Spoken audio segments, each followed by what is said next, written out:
മഹേഷ് നാരായണൻ സംവിധാനം ചെയ്യുന്ന multi star സിനിമയുടെ ചിത്രീകരണം ശ്രീലങ്കയിൽ. നീണ്ട ഇടവേളയ്ക്ക് ശേഷം മമ്മൂട്ടിയും മോഹൻലാലും ഒന്നിച്ചഭിനയിക്കുന്ന ചിത്രമാണിത്. മലയാളത്തിലെ ഏറ്റവും ചിലവേറിയ ചിത്രം എന്ന വിശേഷണമാണ് ഇനിയും പേരിട്ടിട്ടില്ലാത്ത ഈ ചിത്രത്തിനുള്ളത്. ഇപ്പോൾ ഈ സിനിമയുമായി ബന്ധപ്പെട്ടൊരു വീഡിയോ ആണ് തരംഗമാവുന്നത്. നിർമ്മാതാവ് ആന്റണി പെരുമ്പാവൂരാണ് ഈ വീഡിയോ പുറത്തുവിട്ടത്.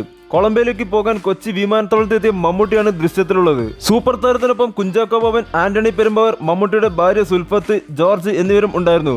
മോഹൻലാൽ 2 ദിവസം മുമ്പേ കൊളംബോയിൽ എത്തിയിട്ടുണ്ട്.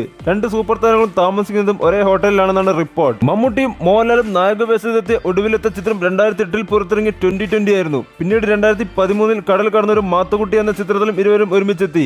എന്നാൽ ഈ ചിത്രത്തിൽ മോഹൻലാൽ അതിഥി വേഷത്തിലായിരുന്നു. ശ്രീലങ്കയ്ക്ക് പുറമെ UK, Azerbaijan, Dubai, Delhi, Hyderabad, Visakhapatnam എന്നിവിടങ്ങളിൽ സിനിമയുടെ ചിത്രീകരണമുണ്ട്. ബോളിവുഡിൽ നിന്നുള്ള മനുഷ്യാണ് ചിത്രത്തിന്റെ ഛായാഗ്രഹകൻ. സൂപ്പർ താരങ്ങളുടെ ഒന്നിക്കലിന്റെ ആഘോഷത്തിലാണ് സിനിമാ പ്രേമികളും. പുതിയ അപ്ഡേറ്റുകൾ വരും മണിക്കൂറുകൾ വരുമെന്ന് പ്രതീക്ഷിക്കുന്നു. വീഡിയോ ഇഷ്ടമായ ലൈക്ക് ചെയ്യുക, ചാനൽ സബ്സ്ക്രൈബ് ചെയ്യുക.